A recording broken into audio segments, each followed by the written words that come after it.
Senhor, mais uma vez nos colocamos aqui diante de Ti, com um só coração, uma só alma, invocamos o Senhor, venha o Teu reino, seja feita a Sua vontade, tudo aquilo que o Senhor tem intentado ou planejado, que se concretize na nossa realidade.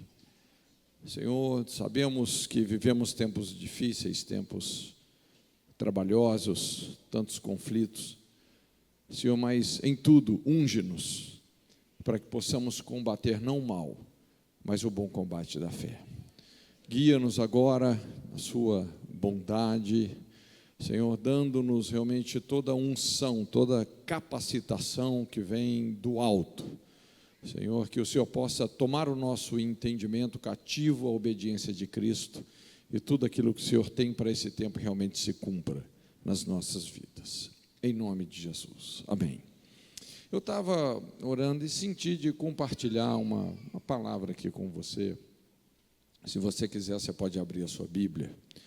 2 Reis, capítulo 6, de 8 a 23. É um episódio assim bem interessante, né? Fala assim: o rei da Síria fazia guerra a Israel e consultou com os seus servos, dizendo: em tal e em tal lugar estará o meu acampamento.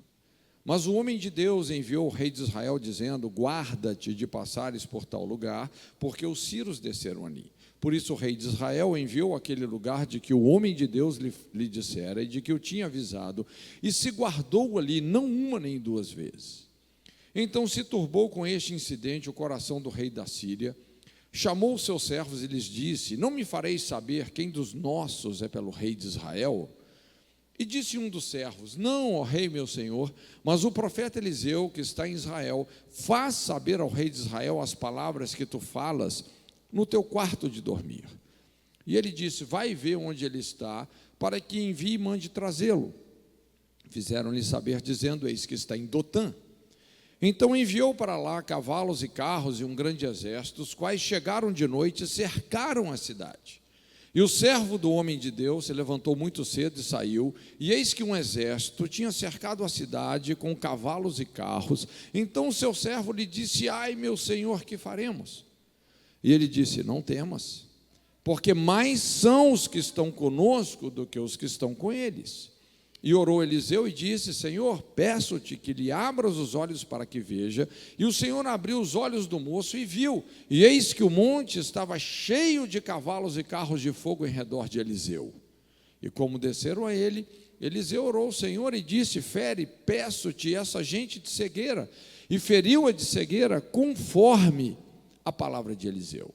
Então Eliseu lhes disse: não é este o caminho, nem esta cidade, segui-me, guiar-vos-ei ao homem que buscais, e os guiou a Samaria. E sucedeu que, chegando eles a Samaria, disse Eliseu: ó Senhor, abre a estes os olhos para que vejam. O Senhor lhes abriu os olhos para que visse, e eis que estavam no meio de Samaria.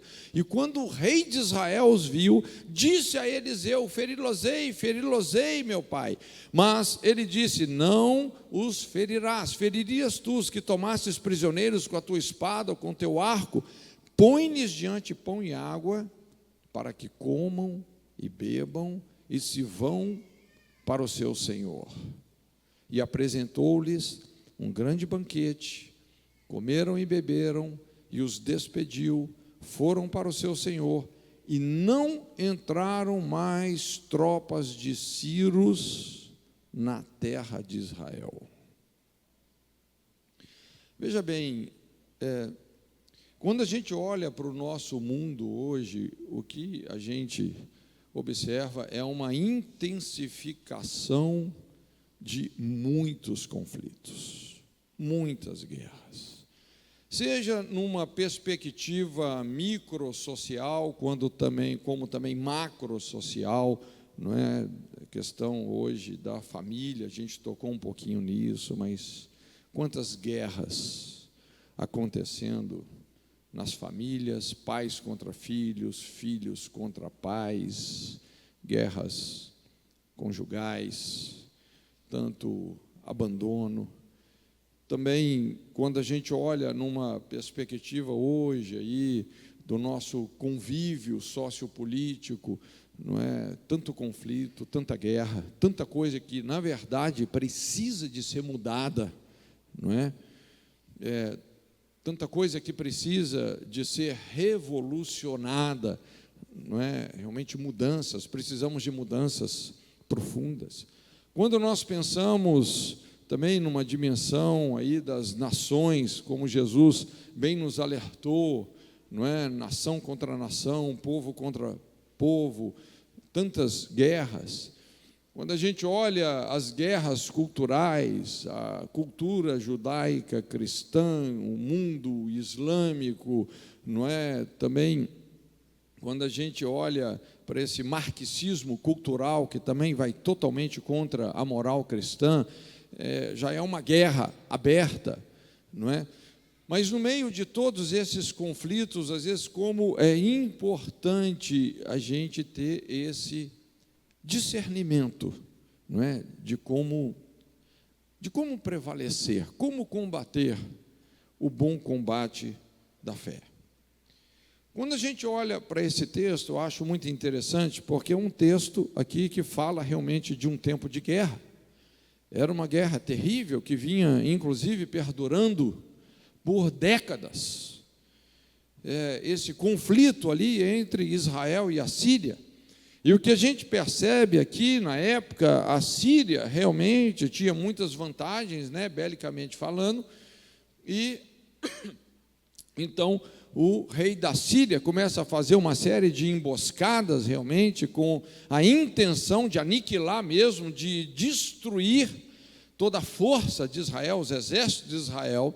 Só que tinha um certo homem, esse profeta chamado Eliseu, e Deus começou a revelar para Eliseu os planos mais íntimos, mais secretos, sabe, aquele top secret, não é? Esses segredos de guerra, Deus estava revelando para Eliseu. Então, obviamente, todas as artimanhas, todas as tentativas, as armadilhas que o rei da Síria ia fazendo contra Israel iam sendo frustradas uma a uma. E isso foi perturbando o rei da Síria. Chegou num ponto que realmente esse rei falou assim: não é possível. Ele chegou a uma conclusão que talvez qualquer um chegaria. E ele pensou: só pode ter alguém vazando a informação. Tem que ter um espião no nosso meio. Então ele resolve fazer uma daquelas reuniões assim de rolar a cabeça, vamos descobrir quem é o espião, aniquilar essa pessoa e resolver o problema. Mas, de repente, chega alguém falando: não, rei, não tem espião não, é o profeta de Israel. Esse cara sabe o que você fala no seu quarto de dormir. E ele então se enfurece. Veja bem que aqui muda totalmente o rumo da batalha, não é? E ele agora intenta prender Eliseu. À noite, ele manda cercar a cidade de Dotã, onde Eliseu morava. Veja bem, não era um exército muito pequeno, não é? Suficiente para cercar toda a cidade. Então, pela manhãzinha, quando o servidor de Eliseu, penso que era Geazi, ele sai lá de manhãzinha para respirar o ar puro da manhã. Quando ele olha, a cidade inteira está cercada. E o cara entra em desespero, porque estavam ali, obviamente, perplexos, sem saída, não tinha como escapar desse cerco. Então ele chega e fala com o profeta: olha, nós estamos liquidados, nós estamos cercados, não é? Mas Eliseu vai e fala com ele assim: não, fique tranquilo, porque mais são os que estão conosco do que os que estão com eles. E talvez o moço de Eliseu falou: rapaz, você não sabe fazer conta, não? Olha só, 1, 2, agora conta quantos tem do lado de lá. Aí ele faz uma oração: Senhor, abra os olhos do moço, para que ele enxergue. E Deus abre os olhos do moço. E ele então vê os exércitos de Deus, as hostes espirituais de Deus, com cavalos e carros de fogo. Então, o exército da Síria vem prender Eliseu. Lógico, Eliseu usa todo esse poder que estava disponibilizado para ele. Eu não sei se você sabe, mas tem um poder disponibilizado para a sua vida. Você não está vendo, mas existe. Não é verdade? Senhor, fere eles de cegueira. Não quero confusão com esse povo, só fere de cegueira. E daqui a pouco todos eles estão absolutamente cegos. Não adiantava nada, todo aquele poder bélico que eles tinham, todo o treinamento, as armas, a organização militar, não adiantava nada, estavam cegos. E Eliseu fala: rapaz, o problema de vocês não é comigo, é lá com o rei de Israel, eles que vocês odeiam, não é? A raiz do conflito está lá, e conduziu eles até Samaria. Quando eles chegam em Samaria, Eliseu ora de novo: Senhor, agora abra os olhos deles para que eles enxerguem, não é? E eles começam a enxergar. Quando o rei de Israel vê que todo o exército da Síria estava ali, na verdade, assim, debilitado diante dele, ele já pensa num banho de sangue, não é? Matá-los-ei, matá-los-ei. E Eliseu falou: não, ninguém vai fazer violência. Nós vamos dar a eles uma ceia. Nós vamos oferecer uma ceia. Nós vamos dar um banquete. Pão, água, oferecer liberdade. Eu não sei se você entende, mas por causa de um homem que sabia perdoar, uma guerra acabou. E a Bíblia fala assim: não entraram mais sírios nas terras de Israel. Acabou a guerra por causa de um homem. É interessante, assim, como a gente vê outros episódios assim na Bíblia. Eu não sei se você se lembra lá de Abigail, esposa de Nabote, como essa mulher impediu um banho de sangue também, não é? Quando muitos países que passaram, a própria história da independência do Brasil é interessante, assim, como muitos de nós não conhecemos muito bem a história, né? Mas quando você estuda um pouco mais a fundo, mas tiveram pessoas que evitaram que acontecesse um banho de sangue, não é? Pessoas, inclusive, que aprenderam com o que aconteceu na Guerra Civil nos Estados Unidos. Eles evitaram, o que aconteceu nos Estados Unidos foi evitado que acontecesse aqui no Brasil. Mas como é importante Deus nos achar nesse lugar de reconciliação, esse espírito da reconciliação. E é sobre isso, então, caminhando aí sobre essas águas, né, nesse texto, que eu queria desenvolver com você essa ideia. Porque eu creio que nós precisamos, para as mudanças que têm que acontecer, principalmente na nossa nação, nós precisamos desse discernimento para a gente combater o bom combate da fé, desenvolver um espírito de reconciliação, de perdão, de quebrantamento, de intercessão, não é? Então, os efeitos do perdão na batalha espiritual, não é? A primeira coisa que a gente observa aí, no verso 12, se você está com a sua Bíblia aberta, você pode ir acompanhando comigo, mas fala assim: mas o profeta Eliseu, que está em Israel, faz saber ao rei de Israel as palavras que tu falas na sua câmara de dormir. Ou seja, a primeira coisa, quando você tem esse espírito reconciliador, a primeira coisa que você vai ganhar é uma percepção espiritual, no sentido de discernir, de antecipar os intentos mais profundos e secretos do inimigo. Um espírito reconciliador destranca acesso para conhecermos esses planos, esses objetivos mais destrutivos de Satanás. Você vai ter uma percepção correta do inimigo. Vem um discernimento sobrenatural que nos ajuda a lidar com as tentações, as provocações, aqueles conflitos do dia a dia que muitas vezes funcionam como armadilhas para nós. A primeira percepção que o Espírito perdoador nos concede, então, é acerca dos desígnios do inimigo. Quando o inimigo pensa que vai te surpreender, na verdade, ele é que acaba sendo surpreendido. Um coração reconciliador traz a revelação de Deus que te coloca nessa vanguarda do discernimento, sempre um passo à frente do inimigo. É uma vantagem, isso nos dá uma vantagem realmente onde nós podemos, como é o propósito de Deus, desfazer as obras de Satanás. Enquanto a amargura nos cega para as ciladas do diabo, a atitude de humildade e reconciliação torna óbvio e relevante toda a astúcia do mal. Paulo, inclusive, ele explica isso quando ele escreve lá aos Coríntios.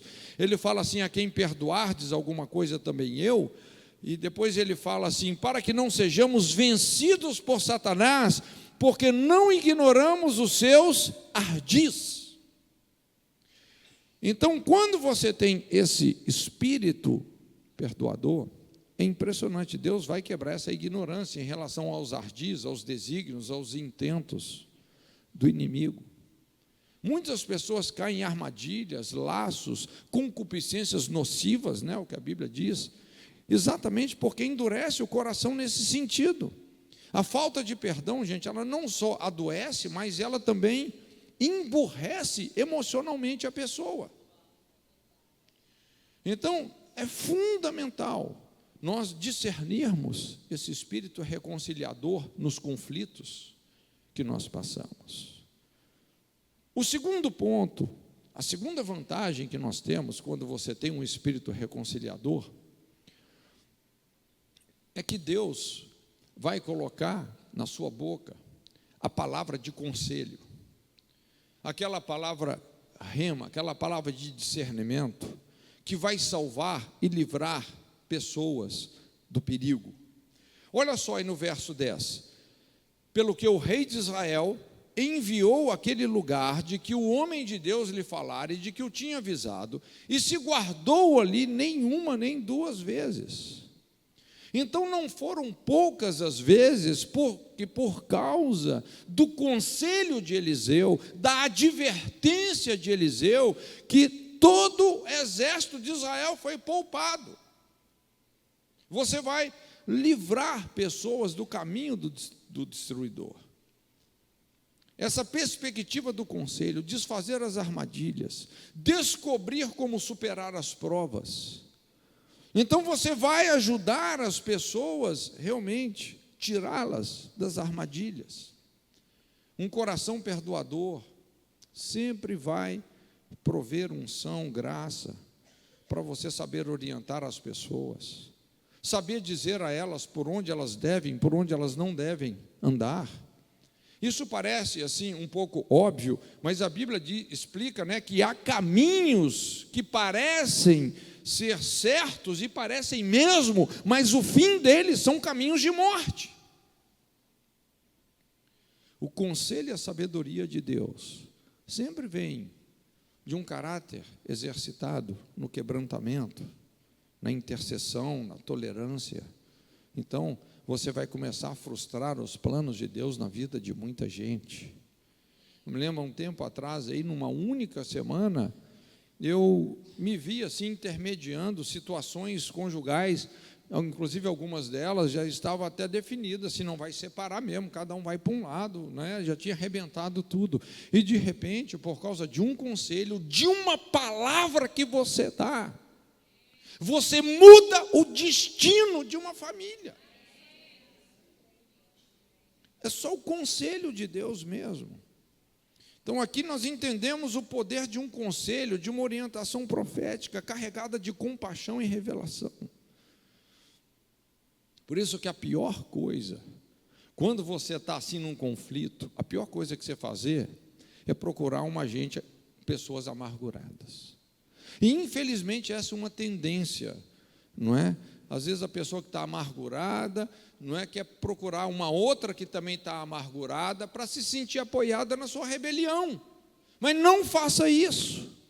Olha, se você está em dificuldade, procura gente resolvida, gente perdoadora, gente pacificadora.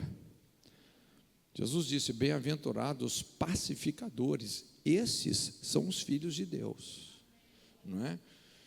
A terceira coisa, aí, a terceira vantagem, né, quando você tem esse espírito reconciliador, é que realmente você vai começar a desfrutar de uma autoridade. Você vai poder se colocar na brecha, na posição de intercessor e pacificador, não é? Então, de repente, Deus vai te colocar no meio desse conflito e você realmente está muito mais empoderado do que você imagina, do que você pensa. É interessante que às vezes isso pode acontecer de uma maneira um pouco estranha, onde às vezes a gente até se sente assim um pouco vulnerável. Foi o que aconteceu aqui com Eliseu. Porque se você observar bem, não é? Quando Deus começou a revelar os planos do rei da Síria para Eliseu, agora o foco do governo da Síria mudou, já não era tanto o rei de Israel, não é? Mudou a mira da artilharia dele para o Eliseu. Olha só, ele fala assim no verso 13: vai e vê onde ele está, para que envie, mande trazê-lo. Fizeram-lhe saber, dizendo: eis que está em Dotã. Então ele falou: olha, manda todo mundo para lá, cerca a cidade, eu quero esse cara preso aqui. Todo o foco, toda a mira da artilharia estava contra o profeta. Então, estar na brecha é você sustentar pessoas em oração, em perdão, naquilo que elas têm falhado. Essa brecha, né, esse lugar, é um lugar sobrenatural, é o lugar da amargura, da iniquidade, do fogo cruzado, que está prejudicando, matando de todos os lados. Foi nesse lugar que Deus estava colocando Eliseu. Devido ao espírito perdoador que Eliseu tinha, Deus pôde levantá-lo para intermediar nada mais, nada menos do que um conflito de proporções internacionais. E Deus, na verdade, só o colocou nesse lugar, realmente, que era um lugar assim, olha, não muito fácil, né? Porque ele sabia superar essas reações carnais, agindo no espírito certo. A princípio, a posição de intercessor faz de você o alvo número 1 do inimigo. Eliseu se tornou alvo do rei da Síria. Só que o intercessor, gente, por mais vulnerável, por mais débil que ele pareça ser, ele nunca é a caça, ele sempre é o caçador. É impressionante. Assim como Jesus, de maneira alguma, Jesus não foi uma vítima na sua morte, como muita gente supõe. Inclusive, ele disse: este mandamento eu recebi do meu Pai, que eu vou dar a minha vida e vou tornar a tomá-la, como quem zomba da morte.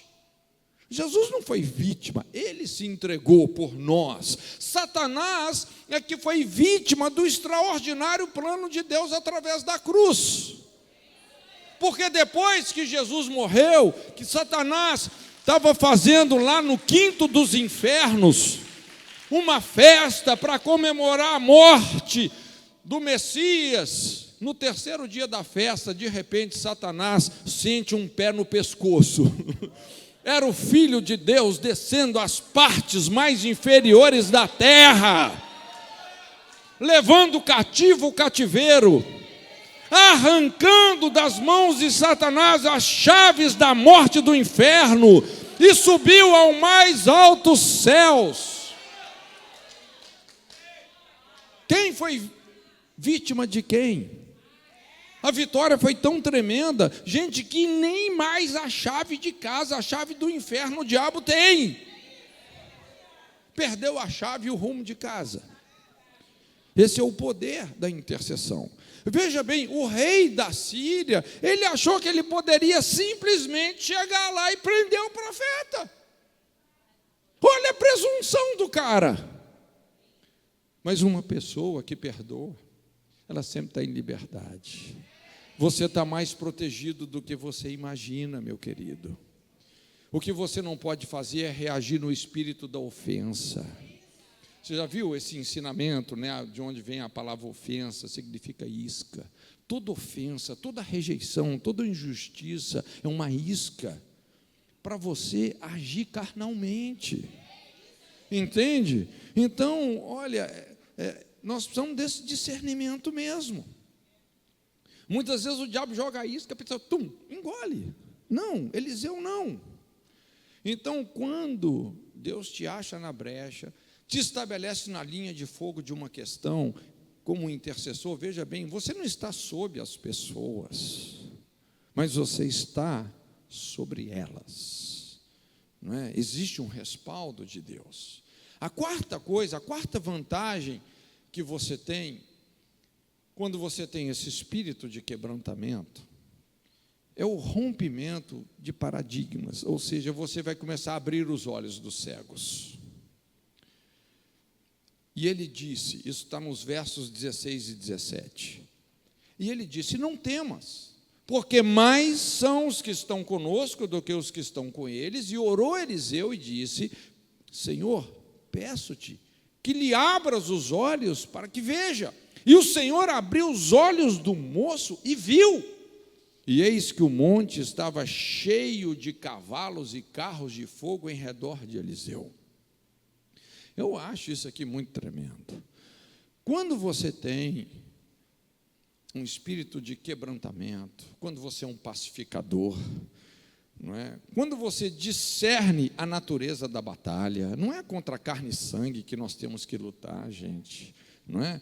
Quando nós temos esse entendimento, você vai começar a mudar a cosmovisão das pessoas, você vai circuncidar o discernimento espiritual das pessoas, um discernimento da realidade espiritual. Você vai provocar uma visão espiritual correta, que rompe todo sofisma, toda intimidação maligna. Vai haver uma profunda mudança de percepção. Aqueles argumentos malignos que intimidam vão ser desvendados, anulados. O medo e a intimidação que paralisa a fé, que leva ao desespero, começam a ser superados, abatidos. As pessoas vão começar realmente a ter a percepção de Deus. O perdão cria um ambiente de revelação espiritual. As pessoas vão enxergar o mundo espiritual, vão deixar de enxergar o mundo espiritual parcialmente, muitas vezes da maneira como o inimigo quer que a gente veja, como as circunstâncias nos mostram. Por isso que a Bíblia fala que nós não devemos nos amoldar às circunstâncias do presente século, porque de repente as notícias estão te dando uma mensagem, estão te dando uma informação. Aliás, né, como se diz hoje, os noticiários, eles mais desinformam do que informam. E muitas vezes as intimidações estão vindo assim, pela voz das circunstâncias, mas existe uma verdade que é plena, inclusive Paulo fala isso, sobre o mundo invisível, que é muito mais real do que o visível. Esse espírito de quebrantamento e perdão, literalmente transporta os servos para um plano espiritual de revelação e discernimento. Revelação é muito mais do que informação. Revelação é o conhecimento espiritual da verdade que tem o poder de reverter situações aparentemente perdidas.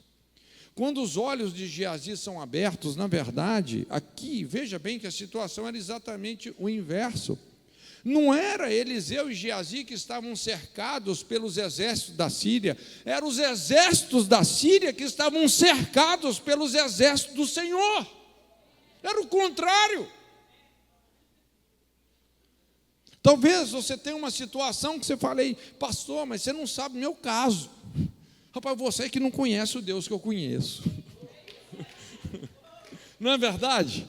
Você lembra lá, segunda carta aos Coríntios, quando Paulo, ele compartilha que ele passou por uma situação tão dramática que ele chegou a desesperar da própria vida. Mas ele fala, mas Deus que ressuscita os mortos me preservou.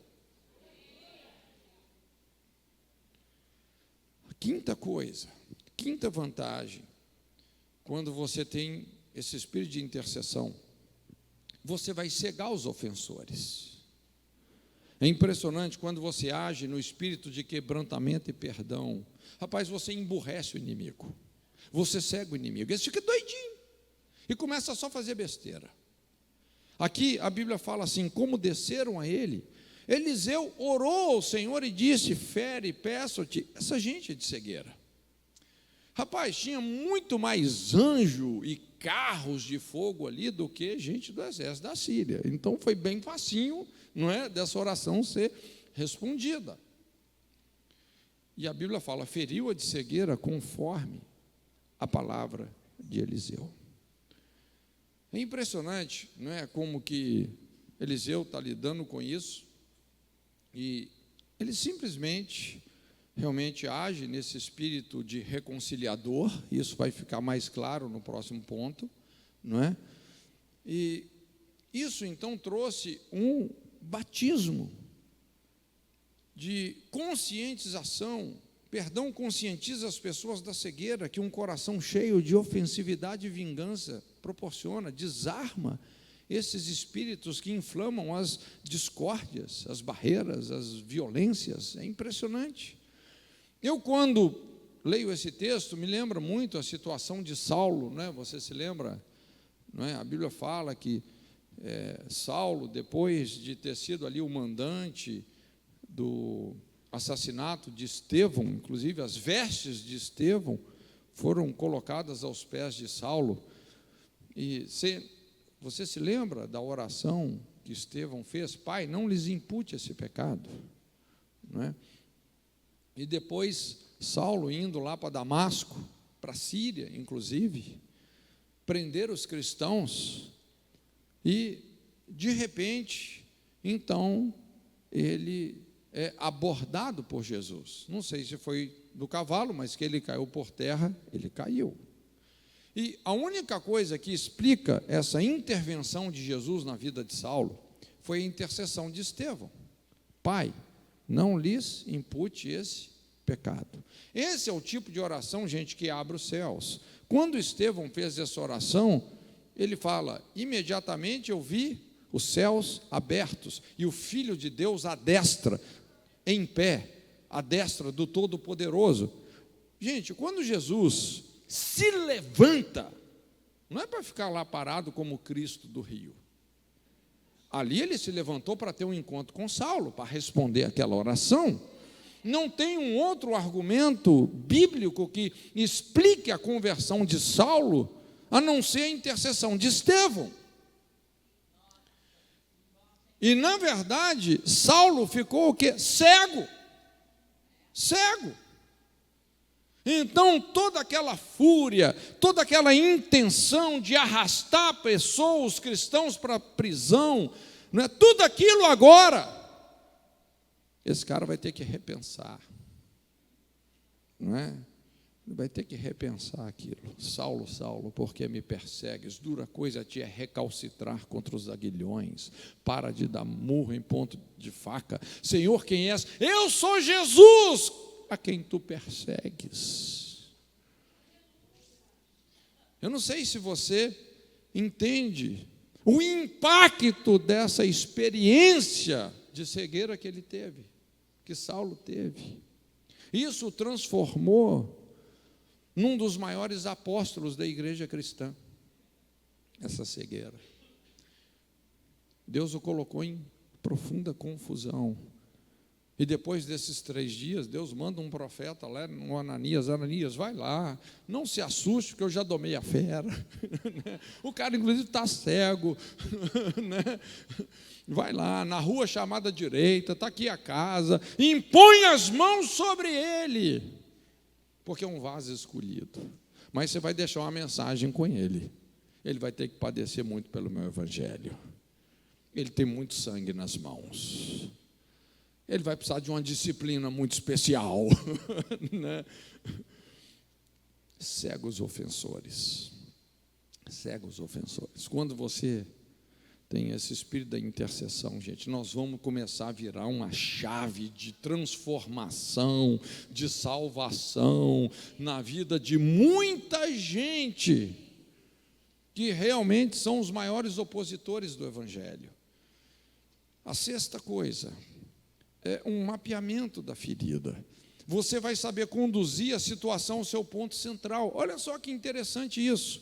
Então Eliseu disse: não é este o caminho, nem é esta cidade, segui-me, guiar-vos-ei ao homem que buscais. E os guiou a Samaria.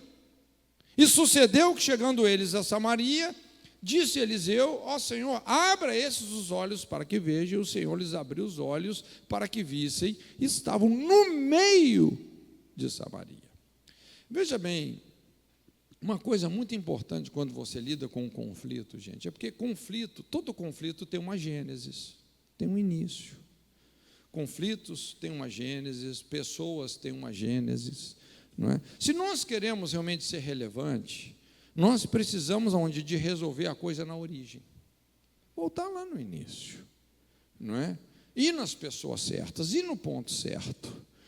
Então, o Eliseu, muito sabiamente, falou: olha, o seu problema não é comigo, eu sou só o efeito colateral da coisa. O seu problema está lá em Samaria, não é? Vocês têm um ódio de morte do rei de Israel, o problema está lá. Samaria, gente, é o lugar do trauma. É aquele lugar, realmente, onde a ferida aconteceu. Sabe aquele lugar, aquele ponto da sua história que você não quer voltar, que você não quer que ninguém chegue lá, nem Deus? É lá. Sabe aquela igreja que você sai e fala: eu nunca mais volto? Às vezes é lá que você tem que voltar, meu querido. Sinto muito te dizer isso. Não é? É a Samaria. A coisa é por aí, não é? Agora, eu não sei se você consegue imaginar, porque deve ter sido uma coisa bem curiosa, não é? Assim, isso é uma especulação minha, mas eu acho que também não teria como ser de outra forma, porque de Dotã a Samaria, gente, é um caminho relativamente grande. Então, veja bem, porque o exército inteiro estava cego, né? Então eles tiveram que combinar, gente, um na frente do outro aí, né? Um segurando no ombro do outro. E fizeram uma fila enorme, todo o exército da Síria ali enfileirado, e lá na frente, o moço de Eliseu e Eliseu guiando a tropa inteira. Então eles foram. Provavelmente, chegaram com os dedão tudo estrupiado, não é? Você sabe que ali, Israel, o que mais tem no solo é pedra, né? Se você já foi em Israel, você entende por que as pessoas eram punidas por apedrejamento, rapaz, porque a coisa mais fácil que tem é você achar uma pedra no chão, né? Então, eles devem ter chegado lá com os dedão tudo estrupiado, e quando eles chegam lá em Samaria, o lugar do trauma, o lugar da ferida, não é? O princípio de você mapear a ferida, gente, isso é chave no aconselhamento, não é? Para você resolver as pendências, as questões, não é? Estabelecer um caminho de restauração, isso é fundamental. Então, quando eles chegam lá em Samaria, agora ele faz uma nova oração. Veja bem, é muito interessante, negócio de fecha olho, abre olho, né? Depois abre o olho de um, fecha do outro, agora abre de novo. Então ele ora: Senhor, agora abre os olhos deles, para que eles por si mesmos possam enxergar a raiz do problema. E quando Deus abre os olhos, eles estão diante do rei de Israel, o homem que eles odiavam de morte. E aí vem uma liberação tremenda, que é o próximo ponto, não é? Quando você tem um espírito de quebrantamento, você vai libertar, você solta, você não prende ninguém, não é? E quando o rei de Israel os viu, disse a Eliseu: feri-los-ei, meu pai. Mas ele disse: não os ferirás. Feririas tu os que tomasses prisioneiros? Não, dá um banquete para eles. Então veja bem que o rei de Israel, quando olha para aquela oportunidade, fala: rapaz, agora eu vou exterminar os meus inimigos, eu vou fazer um massacre aqui. Eliseu falou: não, Veja bem, gente, como que Eliseu está discipulando nações. Isso é discipular as nações. Isso é ensinar reis a resolver um conflito. Eu fico pensando, como precisa de um Eliseu no Oriente Médio hoje? Não é? A necessidade de um homem, senão você não vai assassinar ninguém, não. Não vai matar ninguém, não. Nós vamos oferecer uma ceia para eles. Talvez, se lembrando do que Davi já tinha ensinado, não é? Você se lembra lá no Salmo 23, preparas uma mesa perante mim na presença dos meus amigos ou inimigos? Onde é que essa mesa é? Com quem que é essa mesa? Com os inimigos. Unges a minha cabeça com óleo, o meu cálice transborda. Certamente que a bondade e a misericórdia me seguirão todos os dias da minha vida. Habitarei na casa do Senhor por longos dias. Veja bem que essa reconciliação com inimigos, entre aspas, não é? Porque a nossa luta não é contra carne e sangue. Essa reconciliação, gente, é daí que procede essa unção poderosa. Inclusive, o lugar da unção, o Getsemane, a prensa do azeite. Sabe de onde vem a unção? Da prensa. As azeitonas eram ensacadas e espremidas. Você entende essa linguagem, espiritualmente falando? Eu não sei se você está disposto a passar pela prensa do azeite. Muitas vezes a gente quer aquela unção, né? Transfere essa unção para mim. Já viu os preguiçosos falando?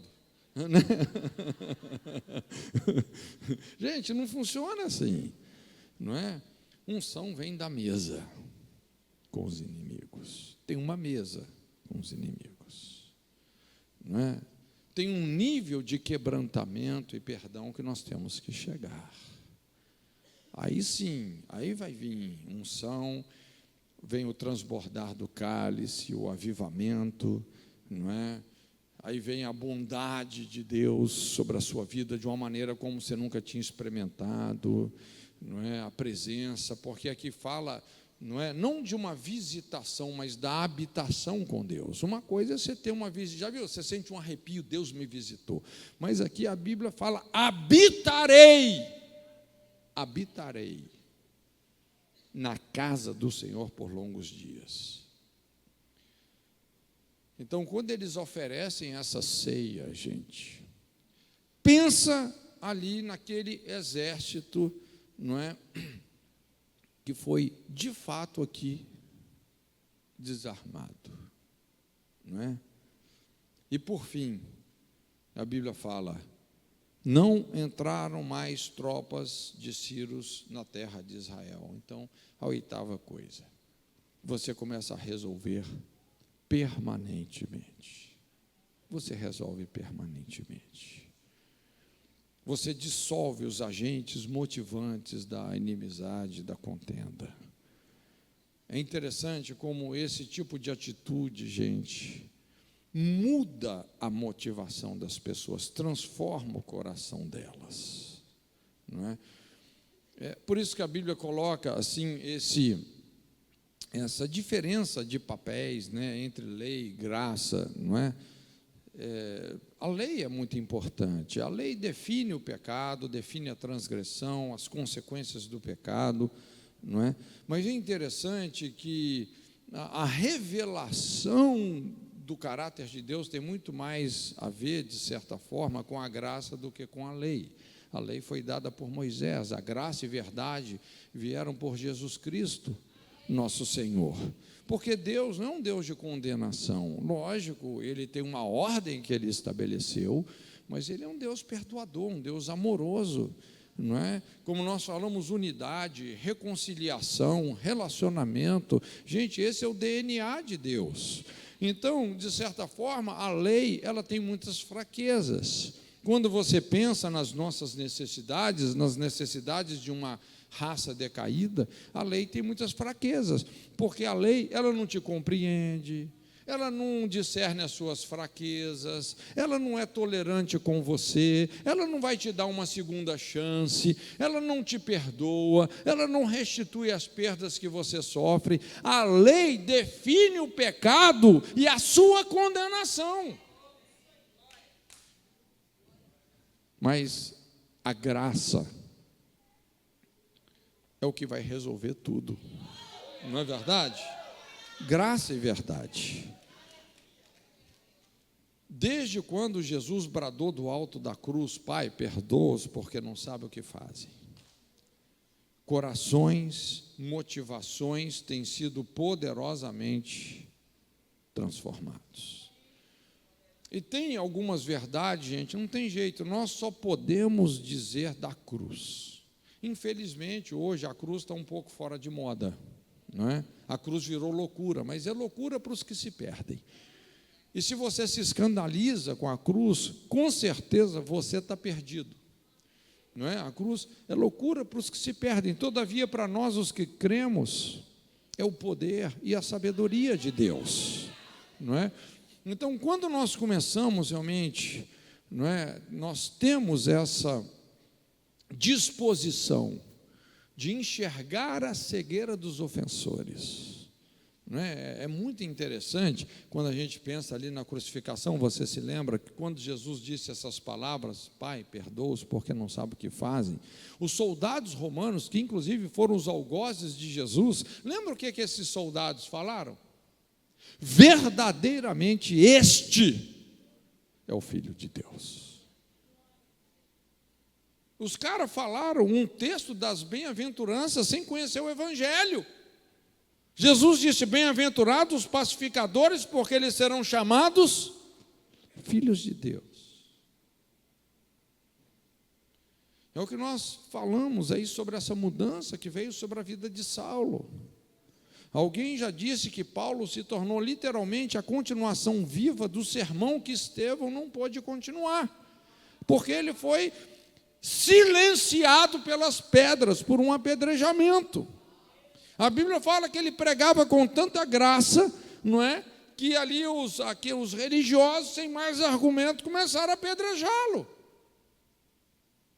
Mas Paulo se tornou a continuação viva do sermão que Estevão não pode terminar. Quando você tem um espírito assim quebrantado, reconciliador, que discerne o perdão nos conflitos, que discerne o espírito de Cristo, o espírito de Estevão, o espírito de Eliseu, você vai começar a fazer gente aí, discípulos do calibre do apóstolo Paulo. Curva sua cabeça então, em nome de Jesus.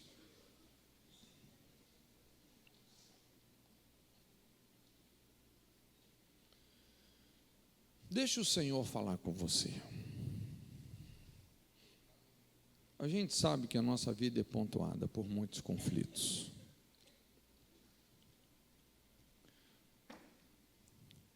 Essa é a tônica, na verdade, assim, da nossa realidade. Os nossos maiores desafios sempre têm a ver com os conflitos. Conflitos conjugais, familiares, profissionais. Vivemos num mundo de conflitos.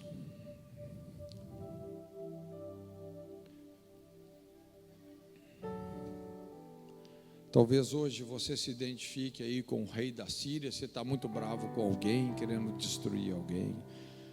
Talvez você se identifique com Geazi, se sentindo intimidado, acuado, cercado, perplexo, injustiçado.